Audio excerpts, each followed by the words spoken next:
여러분 안녕히 주무셨습니까? 우리가 잠든 사이 어떤 일들이 있었을까요? 저희 굿모닝 글로벌과 함께 체크해 보시죠. 자, 먼저 미국 지수의 움직임부터 보도록 하겠습니다. 이날은 미국 지수가 3대 지수 모두 일제히 하락했습니다. 특히 다우 지수의 경우에는 보잉과 나이키가 크게 밀려나면서 다우 지수가 250포인트 넘게 하락을 했고요. 그런데 나이키에 기본적인 특별한 악재가 있었던 것은 아니었습니다.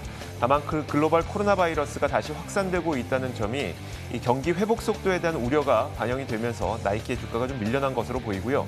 그러다 보니까 나이키뿐만 아니라 항공주, 크루즈 관련주 이런 것들이 일제히 하락했습니다.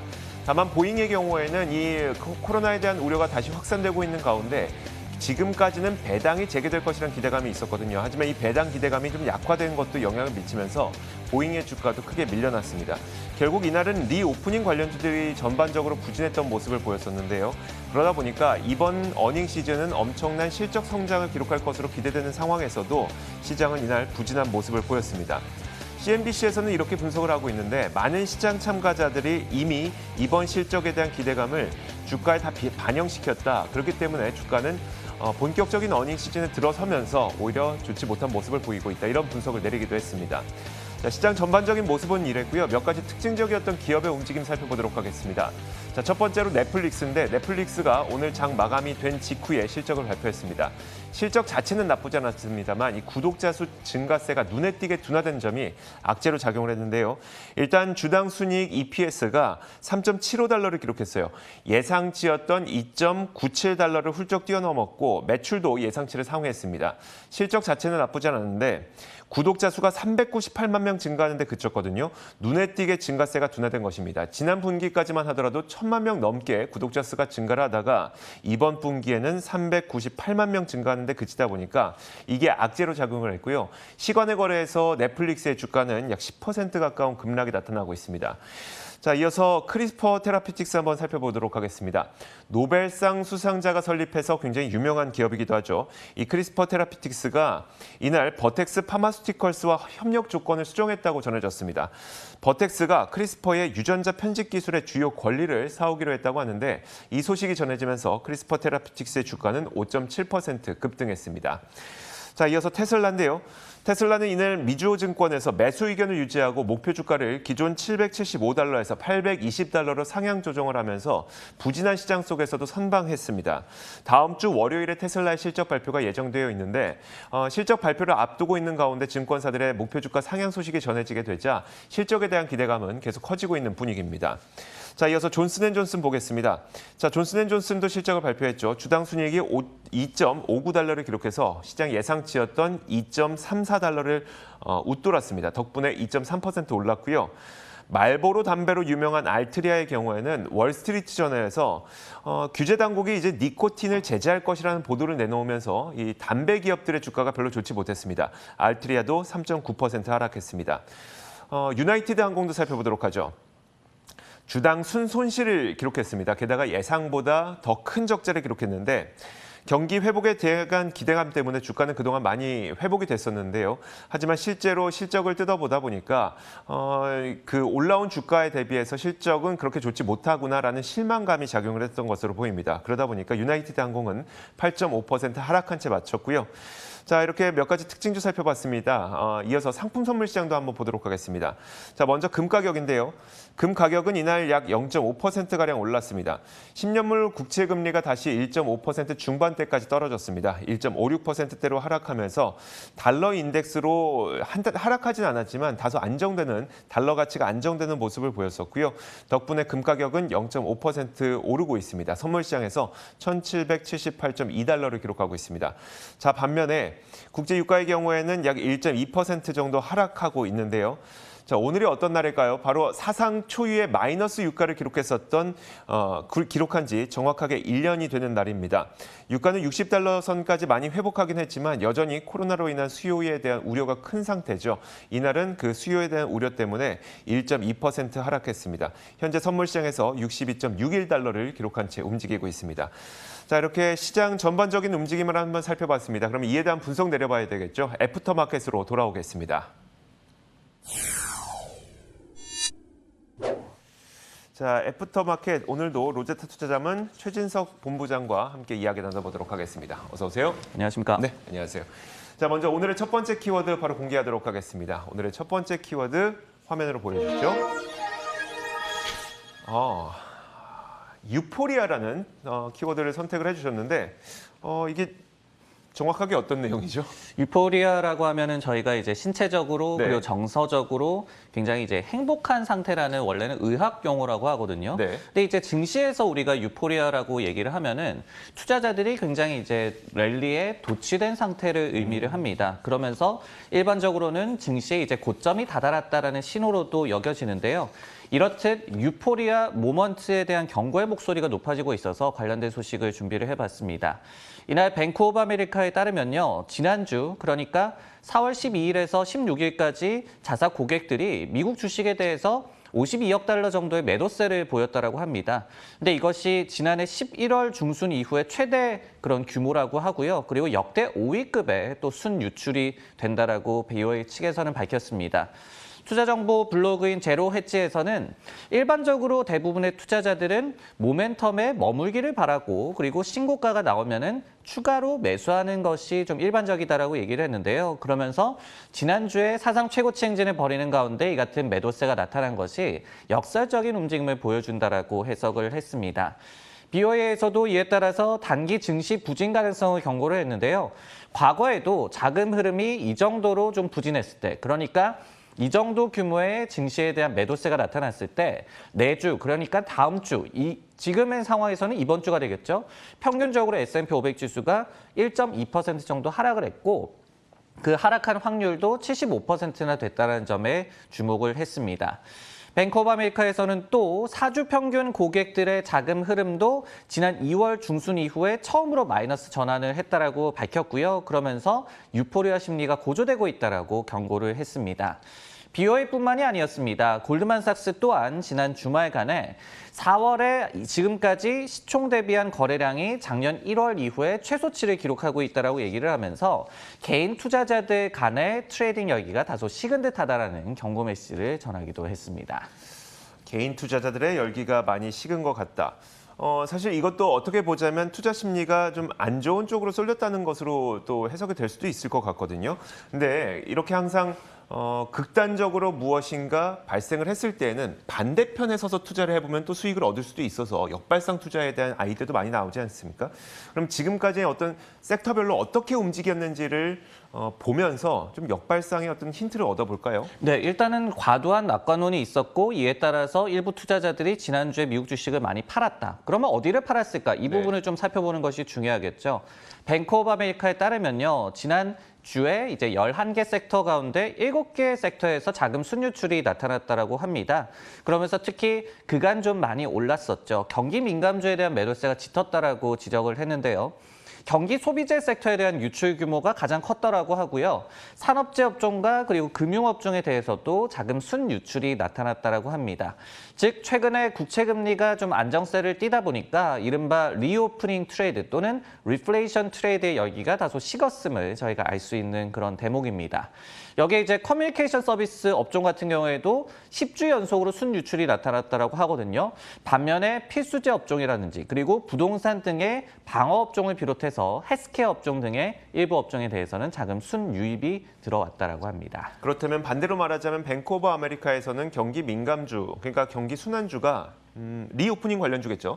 리오프닝 관련주가 조정을 많이 받았으니까 여기에서 역발상 힌트가 있다라는 평가를 내린 거네요. 네, 뭐 그렇게 꼭 뭐 해석까지 내리지는 않았지만은 여기에서 저희가 시사점을 그렇게 생각해 볼 수는 있겠죠. 그리고 이렇게 주간 단위의 자금 이 순유출, 순유입이 나타났다라고 하더라도 장기적으로 이제 보자면은 2분기부터 미국 경제가 본격적으로 좀 회복될 것으로 기대가 되고 있고 물론 좀 지금까지 많이 올라오긴 했지만은 경기 민감 업종에 대한 실제적인 펀더멘털 개선이 이루어지는 것이 올 하반기 또는 상반기 후반쯤이기 때문에 여전히 뭐 가치주에 대한 투자를 유효하다는 의견도 일부 IB를 통해서 나오고 있습니다. 알겠습니다. 자, 이어서 두 번째 키워드 살펴보겠습니다. 이번 키워드도 공개해 주시죠. 자, 바로 키워드는 유유입니다. 바로 옆에 이제 캐시우드 아크인베스트의 대표가 나오고 있고요. 이렇게 그 캐시우드가 뭔가를 팔았기 때문에 많은 투자자분들이 굉장히 힘들어하고 있는 상황인데 바로 그 주인공은 버진 갤럭틱입니다. 버진 갤럭틱에 대해서 캐시우드의 아크인베스트가 거의 주식의 뭐 일부 펀드에서는 절반 가까이 버진 갤럭틱을 덜어냈다고 합니다. 그 관련 내용을 한번 살펴보도록 하죠. 최근 이제 거래를 시작한 아크인베스트의 우주항공 ETF가 있습니다. 바로 ARKX. 이 ARKX에서 지난 월요일에 27만 5천 주 가량의 버진 갤럭틱 주식을 덜어냈는데 이게 이 ARKX에 포함된 버진 갤럭틱 주식의 거의 절반에 육박하는 규모라고 합니다. 그러다 보니까 사실 이거 절반 덜어내기 전에서부터 그 ARKX에서 버진 갤럭틱이 차지하는 그 비중 순위는 19위에서 20위 정도였었거든요. 그런데 이게 오히려 33위 정도까지 크게 내려앉았습니다. 자, 뿐만 아니라 로보틱스 ETF도 있습니다. ARKQ라고 해서 이 펀드도 굉장히 유명한데 여기에서는 31만 5,600주 정도를 덜어낸 것으로 전해지고 있습니다. 자, 이 소식이 전해지면서 덩달아 매도 물량이 급격하게 쏟아진 것으로 보이는데요. 이날 버진 갤럭틱의 주가는 거의 7% 가까운 급락을 보였습니다. 사실 근데 그 캐시우드뿐만 아니죠. 최근 들어서 버진 갤럭틱 주식을 팔고 있는 사람들이 굉장히 많습니다. 대표적으로 이 버진 갤럭틱을 시장에 합병 상장시켰던 차마스 소셜캐피털 공동 대표도 사실 지난 3월에 버진 갤럭틱 지분을 전량 매도한 것으로 전해지고 있고요. 뿐만 아니라 최근 들어서 버진그룹의 리처드 브랜슨 경도 얼마 전에 약 1억 5천만 달러 규모의 버진 갤럭틱 주식을 판 것으로 전해지고 있습니다. 그러다 보니까 안 그래도 주요 인물들이 다 팔고 있는데 거기에다가 아크인베스트까지도 팔았다고 하니까 투자자들의 심리가 좋지 못할 수밖에 없는데 본부장님, 방금 말씀드렸던 것처럼 주요 인물들이 앞다퉈 매도 행렬을 지금 보이고 있는 상태거든요. 버진 갤럭틱 주주들의 걱정이 상당히 클 것 같아요. 월가에서는 어떻게 바라보고 있을까요? 일단은 아크인베스트가 그러면은 뭘 더 샀느냐, 이 버진 갤럭틱을 팔고 뭘 샀느냐를 좀 살펴봤더니 네. 코인베이스 주식을 추가로 좀 많이 매수를 했더라고요. 즉, 이 캐시우드 이 사람은 우주 여행보다는 암호화폐 모멘텀에 더욱더 좀 단기적으로는 큰 기대를 걸고 있다. 이렇게 해석해 볼 수 있는 그런 대목이고요. 버진 갤럭틱 같은 경우에는 최근에 또 경쟁사라고 할 수 있는 블루 오리진에서 15번째 시험 비행을 성공했다는 소식이 나오는 등 악재도 좀 다양하게 좀 전개가 되고 있습니다. 그러면서 4월 들어서의 주가 흐름을 보더라도 약간 30% 정도 급락한 그런 상황인데요. 투자전 역시도 좀 엇갈리는 상황이 여전히 좀 유지가 되고 있습니다. 지난 3월 중순에 트루이스트 증권에서 매수 커버리지를 게시를 하면서 50달러의 목표 주가를 제시를 했어요. 그러면서 초기 진입자 메리트가 존재하고 그리고 상업용 우주여행 섹터에서의 유니크한 포지션을 구축했다라는 긍정적인 의견을 제시한 바가 있었고 반면에 이제 최근에 번스타인 같은 경우에는 마켓 퍼폼 커버리지 그러니까 중립 의견을 제시를 했고 목표 주가도 27달러로 다소 좀 낮게 제시를 했습니다. 그러면서 2022년 초로 이 첫 상업 비행 개시 시기가 밀린 것으로 판단한다라고 얘기를 했고 그리고 앞서서도 뭐 저도 전해드린 바가 있지만은 이 IB에서는 버진 갤럭틱에 대해서 밸류에이션 같은 경우에 장기 불확실성이 남아있기 때문에 측정이 좀 어렵다라는 또 경계론 섞인 그런 의견을 제시하기도 했습니다. 이렇게 투자 의견이 극단적으로 엇갈릴 때는 버진 갤럭틱이 무엇인가 보여주지 않는 이상 좀 좋은 모습이 나타나기 쉽지 않은 상태여서 일단 뭐 5월에 이제 시험 비행을 또 예정하고 있다고 하니까 그 시험 비행을 기다려 보는 수밖에 없을 것 같습니다. 자, 이어서 다음 키워드도 한번 살펴보겠습니다. 세 번째 키워드 바로 이겁니다. 컬러풀 하면서 이제 애플이 나왔어요. 안 그래도 저도 애플에서 제품을 또 공개를 했잖아요. 네. 여러 가지 기대되는 측면들도 있어서 한번 어떤 내용이 나왔는지 볼까요? 근데 이번에 애플의 신제품 행사에서 좀 돋보였던 것이 그 초대장에도 좀 컬러가 다채로웠잖아요. 네네. 근데 이번에 신제품 나온 것에서도 컬러풀한 그런 제품들을 볼 수가 있어서 네. 이 부분을 좀 말씀을 드리고자 하는데요. 특히 이제 일체형 데스크톱 제품이죠. 아이맥 신제품이 굉장히 컬러풀하게 나와서 이번에 시장에 단연 눈길을 끌었습니다. 그러면서 시장에서는 지난 1990년대 말에 아이맥 G3를 연상시킨다라는 그런 반응을 나타나기도 했습니다. 스펙을 좀 살펴보면요. 이번에 이 공개가 된 아이맥 신제품 같은 경우에는 특히 애플의 자체 프로세서인 M1을 탑재한 것으로 알려졌습니다. 그러면서 24인치 스크린에 4.5K 해상도의 디스플레이를 탑재를 했고 그러면서 CPU 성능은 무려 85%, 그리고 GPU 성능 같은 경우에는 2배 전작 대비해서 향상된 것으로 알려졌습니다. 여기에 또 6개 내장 스피커를 또 탑재를 하면서 오디오 성능도 굉장히 향상시킨 것으로 전해지고 있고요. 오는 4월 30일에 사전 주문이 개시가 된다라고 하고요. 4가지 색상의 일반형, 기본형 같은 경우에는 $1,299, 그리고 7가지 색상의 또 추가 기능이 탑재가 된 이 모델 같은 경우에는 $1,499로 가격이 책정이 됐습니다. 애플은 이 밖에도 오늘 이 신제품 행사를 통해서 역시 M1 칩을 탑재를 한 아이패드 프로 신제품, 그리고 위치 추적기, 에어태그 등의 신제품을 공개를 했는데요. 여기에 또 새로운 운영체제죠. iOS 14.5 같은 경우에는 다음 주에 출시를 한다라고 밝혔습니다. 근데 참고로 iOS 14.5에서는 앞으로 개인정보를 추적 시에 유저의 허락을 받도록 했죠. 그러면서 개인정보를 추적해서 타깃형 광고에 많이 활용을 하는 페이스북 입장에서는 피해를 받을 것이다라는 우려가 많이 나온 바도 있었습니다. 사실 색깔 자체가 뭐 애플의 제품 경쟁력을 높여주는 건 아니니까. 다만 여기서 굉장히 중요한 거는 M1 칩. 이들이 표현한 바로는 뭐 커스텀 칩이라고 해서 최적화된 칩을 사용했다. 뭐 자신들이 자체 개발한 그런 표현을 썼더라고요. 이게 좀 기대가 되는 부분인 것 같고, 사실 소비자들은 에어태그를 가장 많이 기대하고 있는 것 같더라고요. 위치 추적기. 그런 것 같습니다. 그리고 뭐 에르메스와 네. 합작을 해서 에르메스 에어태그 이런 것도 있더라고요. 네. 그래서 이런 부분들이 사실은 처음에 애플이 어떤 신제품을 발표를 하고 새로운 개짓을 발표를 했을 때는 반응이 시원찮은 경우도 있는데 네네. 이게 또 뜻밖의 대박을 내는 경우도 있었잖아요. 뭐 에어팟이라든지 에어팟도 에어팟이라든지 그런 것들이 그랬는데 에어태그 같은 경우에는 굉장히 의외로 애초에 기대감도 좀 컸었고 네. 오늘 나왔을 때 반응도 좀 굉장히 괜찮았던 것 같습니다. 자, 그런데 뭐 애플의 주가는 또 이날 좀 밀리기도 했어요. 실적 발표를 앞두고 있는 상태여서 이게 왜 그랬을까요? 일단은 오늘 신제품 공개 이벤트에 특별하게 좀 실망 반응이 나타났던 거라고는 해석하기는 좀 무리가 있을 것 네네. 같고요. 애플 같은 경우에는 지난주까지만 하더라도 4월 들어서 약간 주가가 10% 정도 상승을 좀 많이 해왔습니다.